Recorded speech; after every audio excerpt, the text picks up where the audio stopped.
அனைவருக்கும் வணக்கம். கும்பராசிக்காரர்களுக்கு மார்ச் 2ஆம் தேதி முதல் நீச்சம் பெறக்கூடிய ராசியின் அதிபதியான சனியின் நட்பு கிரகமாக இருக்கக்கூடிய புதன் நீச்சம் பெறுவதால் காத்திருக்கும் அதிர்ச்சியாக எந்தெந்த விஷயங்கள் அமையப் போகின்றன என்பதை சற்று விரிவாக பார்க்கலாம் வாங்க. ராசியின் அதிபதியான சனிக்கு நட்பு கிரகமாக இருக்கிறாருங்க. புதனின் பார்வையில் சனி சமகிரகமாக இருந்தாலும் கூட ராசிக்கு சகாயமானவராக இருக்கக்கூடிய புதன் ஜென்ம ராசியை விட்டு விலகுகிறாருங்க. இது வரவேற்கத்தக்க ஒரு அமைப்பாக பார்க்கப்படுகிறது.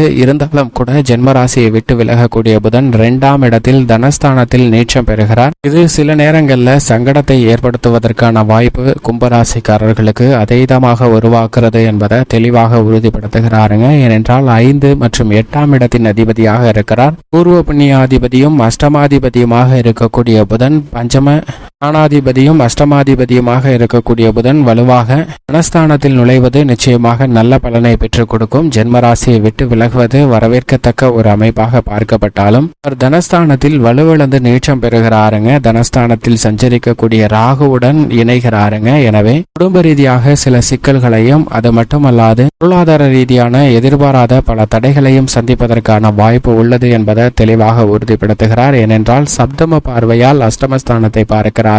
7ஆம் பார்வையாக 8ஆம் இடத்தை பார்க்கக்கூடிய புதனால் சில அஷ்டம குழப்பங்களை சந்திப்பதற்கான வாய்ப்பு உருவாகக்கூடிய ஒரு சூழ்நிலையாக நிச்சயமாக கும்பராசிக்காரர்களுக்கு பார்க்கப்படுகிறது.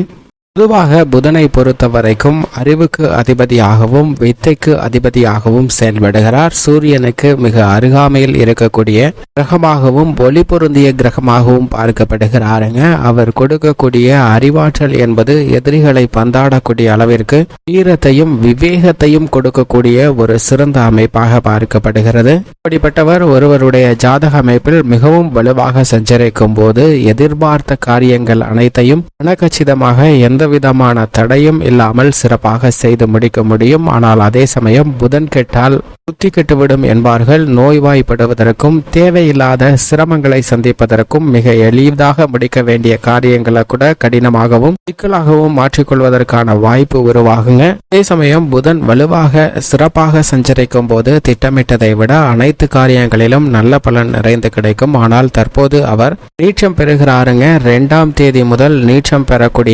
நீச்சம் பெறுவதால் சற்று சாதகமற்ற ஒரு அமைப்பாக தான் பார்க்கப்படுகிறது. மீன ராசியில் அவர் நீச்சம் பெற்று சஞ்சரிப்பதால் காத்திருக்கும் அதிர்ச்சியாக சில விஷயங்கள் உணர்வு பூர்வமாக எதிர்கொள்வதால் சிக்கல்களை சந்திக்க வேண்டிய ஒரு சூழ்நிலை ஏற்படுவதற்கான வாய்ப்பு உருவாகிறது. எனவேதான் இந்த தருணத்தில் மிக அதீத கவனமும் விழிப்புணர்வும் நிச்சயமாக தேவைப்படுகிறது என்பதை தெளிவாக உறுதிப்படுத்துகிறாருங்க. உதாரணமாக ஒரு நாட்டை ஆளக்கூடிய ராஜா தனது சாம்ராஜ்யத்தை மிகவும் வலுவானதாக மாற்ற வேண்டும், தனது மக்கள் சிரமமில்லாமல் இருக்க வேண்டும் என்ற எண்ணத்துடன் இருக்கிறார். அப்படி இருக்கக்கூடிய அந்த ராஜா நாட்டில் என்ன நடக்கிறது என்பதை உளவு பார்ப்பதற்காண்டி சில ஒற்றர்களை நியமித்துள்ளனர். அந்த ஒற்றர்களில் ஒருவன் நமது நாட்டிற்கு புதிதாக ஒருவர் வந்திருக்கிறார். அவர் யாகங்களை வளர்க்கக்கூடியவர். யாகத்தை வளர்த்து இறைவனை தரிசிக்க வேண்டும் என்ற முயற்சியில் ஈடுபட்டு 100க்கு மேல் அந்த யாகத்தை நடத்தியுள்ளார். அப்படிப்பட்டவர் நமது ராஜ்யத்தின் மலைக்கு அருகாமையில் வந்திருக்கிறார் என்று சொல்ல அவரை பார்த்தாக வேண்டும் என்று ராஜா அங்கு செல்கிறாருங்க. இந்த யாகத்தை நடத்தக்கூடிய நபர் 101வது முறையாக யாகத்தை இந்த இடத்தில் நடத்தினால் வெற்றி கிடைக்கும் என்று இங்கு தேடி வந்திருக்கிறார். அவரை பார்த்த ராஜா எனது நாட்டில் அந்த யாகத்தை நடத்துங்க, இறைவனுடைய ஆசீர் கிடைத்தால் நிச்சயமாக எனது சாம்ராஜ்யமும் மிக பெரிய அளவுல வளர்ச்சி காணும் என்று நான் நினைக்கிறேன் என்று சொல்கிறார். உடனே அந்த யாகத்தை நடத்தக்கூடிய முதியவரும் அறிவில் சிறந்தவராக இருந்தாலும் கூட 100 முறை தோல்வியை சந்தித்திருக்கிறார். இந்த முறை எப்படியாவது வெற்றி பெற வேண்டும் என்ற எண்ணத்துடன் யாகத்தின் ஒவ்வொரு கட்டங்களையும் கவனத்துடன் செய்து கொண்டிருக்கிறாருங்க. கடைசி இறுதி கட்டம் வரை அனைத்து விஷயங்களையும் கவனத்துடன் செய்து முடிக்கிறார். இருந்தாலும் அந்த யாகம் வெற்றி பெறாமல் இறைவன் தோன்றாமல் அந்த யாகம் தோல்வி அடைகிறது. இதை கண்டு அவர் வருந்துகிறார். ஆனால் அந்த ராஜா இதே யாகத்தை நான் ஒரு முறை முயற்சி செய்யவா என்று கேட்டுவிட்டு அந்த யாகத்திற்கு தேவையான பொருட்கள் அனைத்தையும் தன்னிடம் எடுத்து வைத்துக் கொண்டு அந்த யாகத்தை எப்படி செய்வது என்ற அனைத்து விதிகளையும் அனைத்தையும் கேட்டுவிட்டு அந்த யாகத்தை செய்ய ஆரம்பிக்கிறார். அந்த ராஜா செய்யக்கூடிய யாகமும் நிறைவு கட்டத்திற்கு வருகிறது. இந்த யாகத்தில் வெற்றி கிட்டுகிறது ராஜாவுக்கு. இறைவன் அங்கு தோன்றுகிறார். இறைவனிடம் ராஜா இந்த உலகமே சுபிட்சமாக இருக்க வேண்டும் என்று பிரார்த்தனை செய்கிறார். என்னுடைய ராஜ்யமும் சிறந்து விளங்க வேண்டும் என்று கேட்க அதை அப்படியே வரமாக அந்த ராஜாவிற்கு இறைவன் கொடுக்கிறார். இப்ப அந்த ராஜாவுக்கு ஒரு சந்தேகம். நான் முதல் முறை ஒரே ஒரு முறைதான் முயற்சி செய்தேன், இறைவன் தோன்றியிருக்கிறீர்கள். இவர் பல முறை முயற்சி செய்திருக்கிறார், ஏன் தோன்றவில்லை என்று கேட்க, இந்த யாகத்தை ஒரே முறை செய்தாலும் உன்னுடைய சிந்தனை செயல் அனைத்தையும் ஒருங்கிணைத்து இந்த யாகத்தை நடத்தினால், ஆனால் அவரோ அதிகார தோரணையில் இந்த யாகத்தில் அவர் செய்ய வேண்டிய பணிகளை மற்றவர்களை ஏவி அந்த பணியை செய்கிறார். அவருடைய கவனமானது அங்கு சிதறுகிறது. அதனால்தான் நான் தோன்றவில்லை. அவர் ஒரு முறை, இருமுறை, 100 முறை அல்ல, லட்சம் முறை செய்திருந்தாலும் நான் தோன்றியிருக்க மாட்டேன் என்று சொல்கிறாருங்க.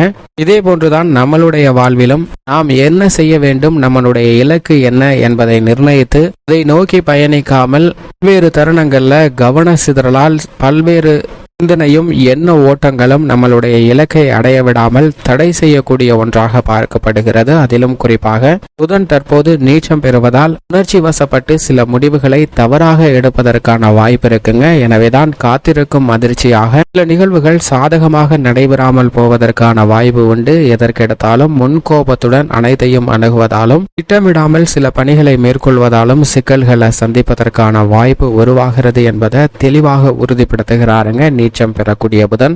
மட்டுமல்லாது புதனுக்கு நட்பு கிரகமாக சூரியன், சுக்கிரன் போன்ற கிரக நிலைகள் இருக்கின்றன. சூரியனின் பார்வையில் புதன் சமகிரகமாக இருக்கிறார். புதனின் பார்வையில் செவ்வாய், குரு, சனி, ராகு, கேது போன்ற கிரக நிலைகள் சமகிரகமாக இருந்தாலும் கூட செவ்வாய் மற்றும் குரு புதனை பகை கிரகமாக பார்க்கின்றனர். ஆனால் சனி நட்பு கிரகமாக பார்க்கிறாருங்க. ராகு கேதுவின் பார்வையில் சமகிரகமாக இருக்கிறது. ஆனால் புதன் சந்திரன் ஒருவரை மட்டும்தான் பகை கிரகமாக பார்க்கிறார். ஆனால் சந்திரனின் பார்வையில் புதன் நட்பு கிரகமாக இருக்கிறார். எனவேதான் காலச்சக்கரத்தில் நட்பை கொண்டாடக்கூடிய ஒரு சிறந்த கிரகமாக புதன் பார்க்கப்படுகிறாருங்க.